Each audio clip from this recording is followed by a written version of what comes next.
Blog Talk Radio. Hello everyone, welcome to Laurie Smith on Blog Talk Radio, and I'm glad to be here. It's Wednesday, January 20th, 9:30 p.m. Calgary, Alberta time, and this is Child Abuse Prevention and Human Rights Abuse Prevention is up to us, and we'll be on for half an hour tonight. This is a live streaming internet radio broadcast from blogtalkradio.com, and I do have a guest call-in number. You're more than welcome to phone in if you have some information you'd like to add to tonight's topic. And tonight's topic is going to be male victims of sexual abuse and domestic violence, the male victim. And I think this is something that's so important to cover. I haven't done a whole lot of talking about it in my blog talk shows. I have mentioned it, and I do support male victims of abuse because I am a human rights abuse advocate for all men, women, and children, and so I feel it's important to cover this topic. And tonight was a perfect night to do it. I just feel for anyone out there who's suffering from abuse, whether you're a man or woman or a child, and I just think that it doesn't matter, what gender you are or what age you are. A person has rights, and we all have rights, and we all have to make sure that we stand up for those rights, and especially for victims and survivors who cannot raise their voice and who cannot stand up for themselves, especially children and people that are suffering out there. I just want you to know that there is hope, and just hang on and hold in there, because there is hope. And if you just keep reaching out, if you're a survivor of abuse of any kind, there are resources out there available.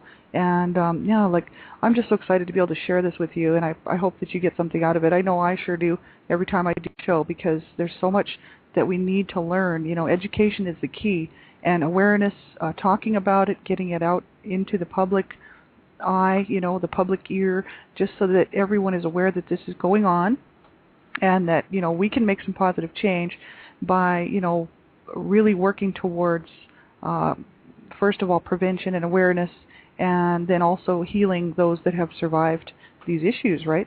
So this is so important, and I'm so glad that you're here with me. I have a chat room, and you can sit in the chat room if you would like, or you can call in on the guest call-in number, area code 917-889-3736, and no bashing here. This is just all about positive change and how to actually make abuse stop, without we need to move in a positive direction. There's too much negative, we can be negative all we want, but we won't get anywhere with that. So I like to stay really positive and look at healing and hope for people, right? So yeah, if you had a resource that you found was really helpful, please be sure and you can phone in, or you can leave it in the chat room, and I'll mention it on my show, and just try to get the word out. And yeah, this is a great opportunity to talk about this.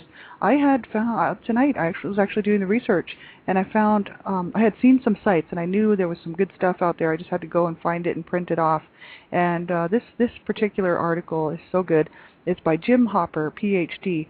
And Jim Hopper, now I don't know really much about Jim Hopper except for that his stuff is really good. I actually printed off quite a bit of it for child abuse and adult survivors of child abuse. So the information looks really good, and I thought we might just start there. And you can find that information if you'd like to kind of follow along with me at www.jimhopper.com and /male-abuse, male AB. So, but if you just go www.jimhopper.com, then you can go through there and find, find the section on the male victims of sexual abuse and domestic violence. And this is just such good information. If you need any more information, be sure and let me know after the show, and I'll try to get it for you. And we'll just get started. I also had another article. This is Abused Men, Domestic Violence Works Both Ways. And I found this on, let me just get that for you, www.aardvarc.org. That's www.aardvarc.org. And that's a great website. I was just checking that out. They have some really good resources and information there, and I'll have lots of resources for you all as the show winds up for websites and different things I found in my searching here. And so we'll just get started. I thought we might start tonight, and we'll just go as many nights as it takes to cover, as well as we can, to cover the issue of male victims of abuse of any kind, really sexual abuse and domestic violence. We know it's happening. A lot of people like to. Now I know I'm not pro or con. I don't only just support women who are victims of domestic violence or just only children. I just support the men, women, and children. So I'm not biased, and I feel for every single person out there who's ever suffered from any abuse, and I feel for any person who's ever been abused. Doesn't matter whether you're men, women, or children. So I'm not biased, and I know that abuse happens against everybody, and we all do. It's in the news. I mean, you can see it right out there. If you watch the news reports and stuff, you can see what's happening. And men are victims too. And even though the statistics do show, I don't have them in front of me, but I've read quite a few of the statistics. There are so many more cases of violence against women. But that just because of that doesn't really mean that we need to turn a blind eye to the male victim, because that's sad. We don't want to leave them out, because males can be victims too of all kinds of crimes. Every crime that can be committed against anyone can be committed against a male gender person, and I just think that this is so important to cover. I've done a lot of coverage on abuse against women and children, and I thought it's just appropriate to do some shows and just really cover the topic of male victims. So I'll just start reading. I'm not a counselor, and I'm not able to give any legal advice. This is just my show. I'm just doing. This is for. It's really just to be a support, for people. So I would suggest that, if you are having troubles and issues and things that you can't get resolved, to be sure and get professional help. I'm not a professional of any kind, and I just want to make sure everybody knows that. I can't even offer any good counseling. I just try to help people find resources and just to be a voice out there for people, just so that they know, someone's looking out for them. Someone is actually raising their voice. And if it does anything, just to help raise awareness, then that's what's important to me. So I just ask that you would get professional help. Really, it's so important. I completely agree with it.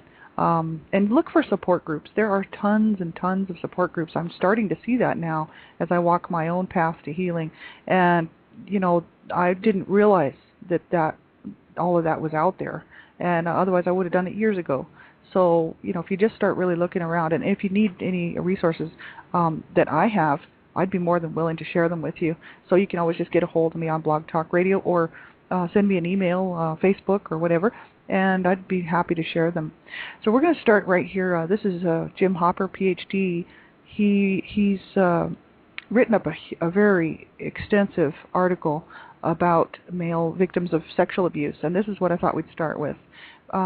He starts out saying approximately. Now this is statistics are pretty. They might be old. I don't think they're updated, and I don't have the latest statistics because I wanted to get the bulk of the information rather than the statistics tonight.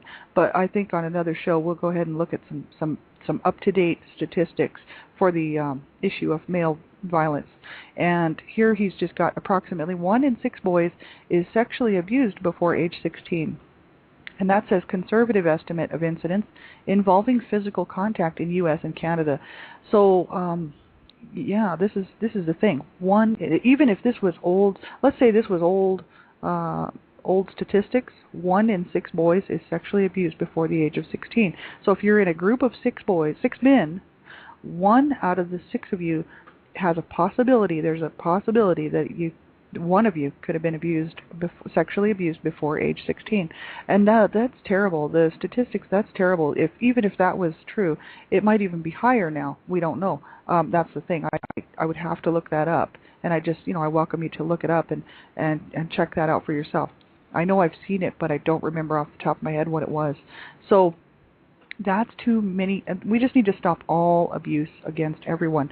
But this is also an issue against boys and against men. And so this is so important, and this is why we're doing this. He's got some great information. He's a psychologist. He's been a psychologist for many years, and he just writes here, he's been a researcher and a therapist for men and women subjected to unwanted sexual experiences and other forms of abuse in childhood. And he has a home page and everything you can go to. And he says, here are the reasons I have published this page: to help those looking for resources on the sexual abuse of boys and the lasting effects of childhood sexual abuse in the lives of men, and to provide resources for men who were sexually abused in childhood and want to know what professional researchers and therapists have learned without having to read scholarly journals and books.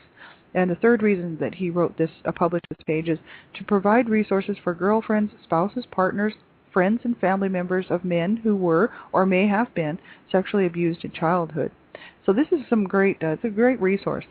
Here are some key messages for men who were sexually abused in childhood. It says, you are not alone, and you can educate yourself.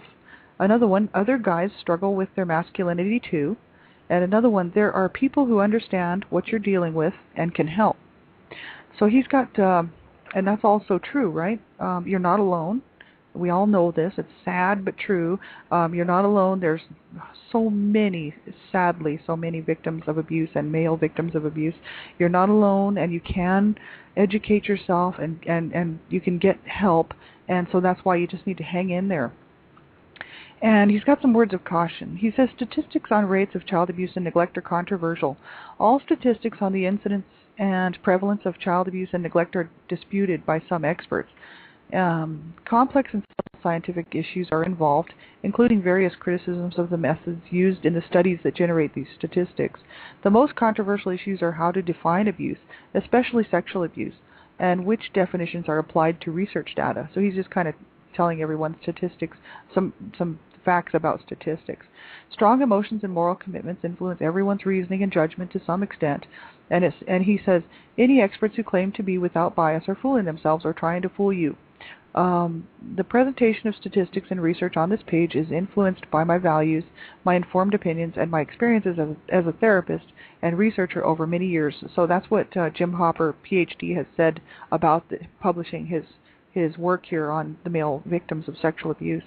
And he goes on and talks about, sort of how he went about getting this information from all of his studies and stuff like that. And I printed the whole article off. It's quite a few pages, and he's got some. It's pretty detailed, so I'm not going to go through and read all of that. But there was studies done of male college students and studies with community samples, clinical samples, and stuff. But what I wanted to do is go right to a section called Possible Lasting Effects, Basic Information and Outline, and because this will give us a sort of a basic grounding place to start. And I'm just going to read right from this page. This section provides some basic information on the complexity of this issue, then reviews research on long-term effects of childhood sexual abuse in men's lives. At the end of this section, several articles and books are listed along with the symptoms and other effects, and the complete citations for these articles and books, which you can get from libraries and bookstores, are on the next section of this page. And he's got tons and tons. As you scroll down there, you can see that Jim Hopper, PhD, has listed out all of the resources that he used and also all of the books that he recommends and articles and citations that he used that you can get from libraries and bookstores, and it's all there. And it's a wealth of information. I would highly recommend any male victim who's ever suffered from sexual abuse or domestic violence, or any kind of abuse, really, childhood abuse, to go and check this resource out. It's really worth it. He says, of course, the sexual abuse of male children can lead to a variety of problems and suffering, but it's not that simple. My aim in this section is to provide some basic information that, while conveying the possible effects of the sexual abuse of males, helps people appreciate the complexity of this issue and avoid unnecessarily pessimistic beliefs. Therefore, he says, I will start with 4 basic points. Number 1, being sexually abused is one of many painful and potentially damaging experiences that a human being may suffer in childhood.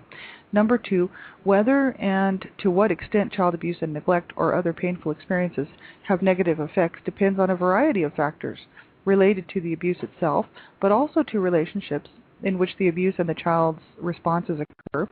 And number 3, child abuse in itself does not doom people to lives of horrible suffering. And number 4, if a person has been sexually abused and experiences some of the problems or symptoms listed below, the abuse is not necessarily the primary, let alone reason for such suffering. So he's just kind of letting everyone know what he's found regarding abuse. And he has here child abuse and the human condition. And this is, kind of for, all children who suffer abuse. He kind of goes in and talks about, like the whole issue of child abuse. And then he has the effects of child abuse depend on a variety of factors. And then I'd like to start reading right here, because I do a lot of work on reading on child abuse. I'll just start with the potential long-term effects of the sexual abuse of males, because this is what we're talking about tonight. So he says this section lists potential but not inevitable lasting effects of the sexual abuse of male children. It should not be read as a laundry list of problems and symptoms that necessarily follow the sexual abuse of males, nor does the presence of any in males with sexual abuse histories necessarily mean the abuse is their primary cause. Findings on the long-term effects of child sexual abuse in males have been more consistent than those on prevalence. And he just goes on to talk about that in another paper by David Lisek, PhD. But here they list some of the themes: anger, fear, homosexuality issues, helplessness, isolation and alienation, legitimacy, loss, masculinity issues, negative childhood peer relations, negative schemas about people, and negative schemas about the self, and problems with sexuality, self-blame, guilt, and issues like shame and humiliation. And they said, he goes on to say, using standardized measures of symptoms, researchers have found that men who were sexually abused in childhood, whether or not they seek out mental health services, may suffer from, and like he said, this is not like a laundry list, that you just read out and you're going to have all of that, or we would experience all of that, but you might have some or that might be related to it. Some anxiety, depression, disassociation, hostility and anger, impaired relationships, low self-esteem, sexual dysfunction, sleep disturbance, and suicidal ideas and behavior. And that's seen, with all the research material I've done just over the last month or two for the other shows, that's quite the common set of lists, and we all know as survivors that that's very much part of, you could experience some of that just due to the abuse that you suffered, and whether you were a survivor of child abuse or domestic violence survivor, right? These are, anytime a person is abused, there obviously a possibility that they could suffer anxiety, depression, and hostility and anger, dissociation, and of course impaired relationships and low self-esteem and all of that, right?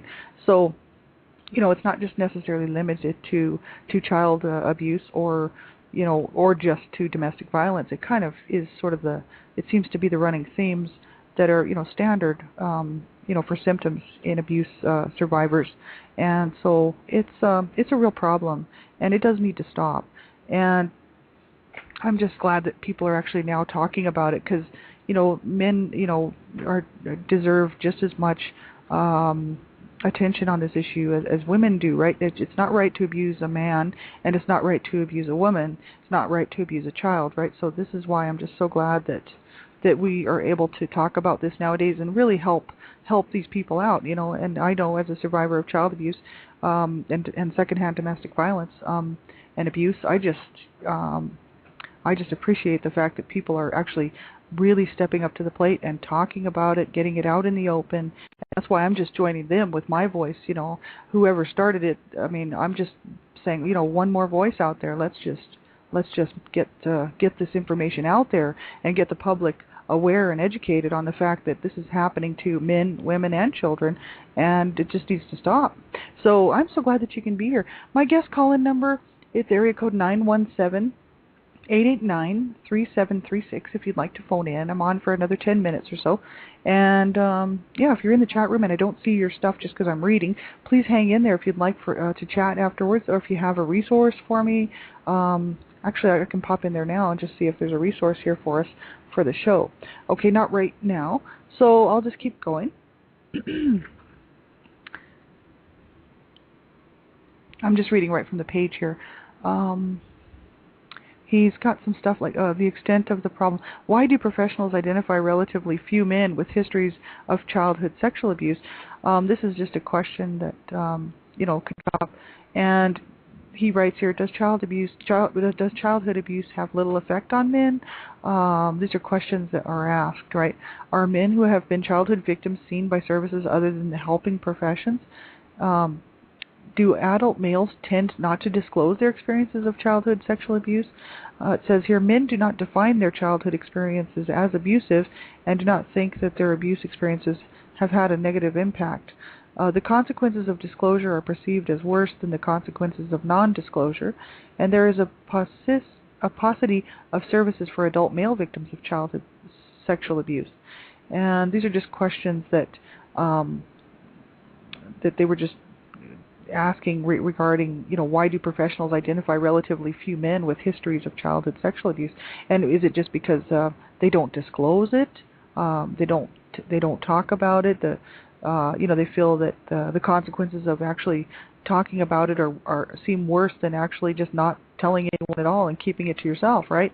So that's the thing. That's just it's kind of a question to ask, like, why are there so few cases of men abuse towards men, whether it's sexual abuse or domestic violence? And really, I think that's a huge issue. And I, would, if there's any male victims out there who would like to come on the show and just explain to the listener a little bit about that, please feel free to do so, because it's it's a huge issue with men, and I think men are looked at in society as being they've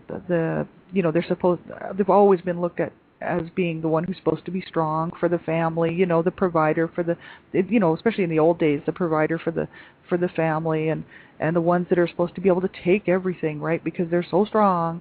And then when something like this happens, child sexual abuse or domestic violence issues come along, sadly, and they suffer through it, which it does happen, then they don't feel comfortable to speak out about it, really, because society's never given them their place, their role as the male figure just doesn't allow for I think this is just my opinion, for a male victim to come forward and say, hello, I've been abused, because it makes them feel weak, or that they couldn't stand up for themselves or something, which is just not the issue.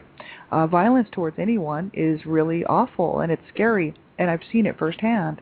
And I've seen terrible things in my own life, in my own home. And my parents were both fighting. It wasn't just my dad picking on my mom or my mom abusing my dad. It was both of them, and they were both always bashing each other, and very, very violent people. And so it was awful, right? It was awful for my dad, and it was awful for my mom, and the two of them, they were just basically trying to destroy each other. And this goes on and on and on all the time. So I know in marriages and relationships, and even same partner relationships, this can happen, right? I also saw that in my friends, in a domestic violence situation with friends years and years and years ago, many years ago, that there was an issue with my friend who was attacking her boyfriend. So I have seen it in my own lifetime, before. And so I know males can be victims, and I've talked to so many, and actually some good friends of mine are male victims, actually survivors, which is great, of childhood sexual abuse and also domestic violence and all these different issues. So it is so important for men to realize that they can get support, and that they don't have to suffer on their own, just like everyone else. It's great, there's women groups, and there's groups for women, there's groups for children, Stop Child Abuse and Stop Abuse Against Women. But, men have to realize, men have to know there is support and help for you. And I've got some great resources, and I have some, if you need any resources, if the ones that I give you just don't seem to work for you, get back to me, because I have more. And I'm actually going to be continuing this show on, because this is just sort of the prelude. This is just let's get it going, let's get it talking about male victims of abuse, whether it be sexual abuse, sexual assault, or domestic violence. So this is just the beginning show, and we're just going to keep going with this as long as I can find some relevant and really good information. And so I just encourage you, all you men out there who might be listening to this, to realize that it's not your fault, and that just for the same as for children and for women who suffer abuse, it's not their fault, and so this is not your fault, and you don't have to be ashamed, and you don't have to be in the silence, and you don't have to suffer alone, and that is the beautiful part of it. And it's so sad because that just means that there's more survivors and more victims of abuse, which is really sad, because sometimes I think about that when I'm thinking about all the people out there who are there to support me, and then I think, oh, but that's just horrible, because look how many people have suffered with abuse and have been abused. So I just, my heart is with you, and I just want you to know that, if you ever need to chat, please be sure and get a hold of me. And, I understand male victims, and at least I like to think that I do, just because I try to put myself in someone else's shoes. I think that's what society needs to do, is kind of not lump people into groups and actually look at the individual for who they are, because it's too easy just to say, oh, well, it's just the men, or it's just the women, or it's just the children. But that's just the wrong way to look at it, because people, we're all individuals, and we all know what pain feels like, and we all know what it's like to hurt, and men can be victims too. So, I do support you, and if I can find any information or help you find any information, please let me know. That's what I'm here to do. And, I can't offer any legal advice or real counseling, but I am a friend, and I also will work to find resources and other information that I can for you, right? Because this is so important, and I do want you to hang in there. And I'd really like for you to join me again. I'm going to be back on Friday night, 9:30, same 9:30, blogtalkradio.com. We're going to continue on, and we're just going to keep talking about it. I've got so much more information to share, and I have some resources right now. We got about 3 minutes left in the show, and I just wanted to go through. There is the National Center on Domestic and Sexual Violence, and this is at www.ncdsv.org. There's links, publications, violence in the workplace. The National Center on Domestic and Sexual Violence, NCDSV, designs, provides, and customizes training and consultation, influences policy, promotes collaboration, and enhances diversity with the goal of ending domestic and sexual violence. That's a great website. Battered Men. This is really good. I just barely got in there to look around, and I tell you, just going on the very home page, I was so overwhelmed, because there's a lot of information there, and I think this is really a good place to go for a male victim. Battered Men. www.batteredmen.com.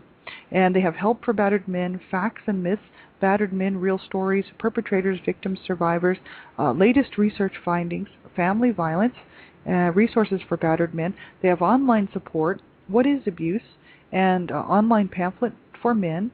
They have the male victim and handling anger, and so much more. I would check that out. That is such a good website. My friend John Schmidt, he's the president and founder of Men Are Survivors 2, resources for male and female victims.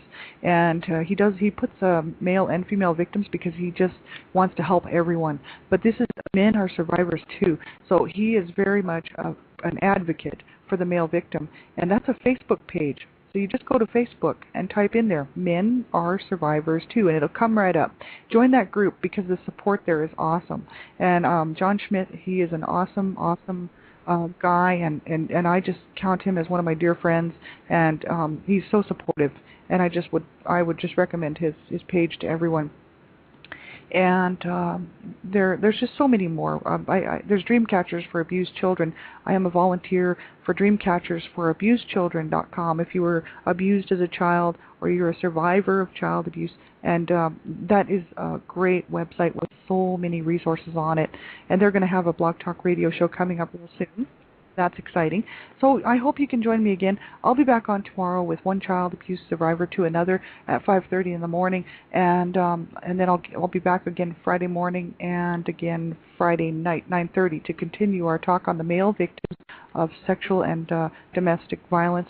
And I hope you can join me then. In the meantime, take care, and be sure and get a hold of me if you need some resources, and make sure that you get the help. Reach out, and really don't suffer in silence. I certainly do care, and I hope that you will reach out to someone and just get some help. And suicide is never the answer. suicide.org, www.suicide.org, Kevin Caruso. It's never the answer. Make sure you get a hold of someone, talk to someone, and reach out. And because Kevin Caruso, he's got a great website there, and I highly recommend it to anyone who's feeling down and that, you just can't do it. I tell you, you can, and you have to hang in there.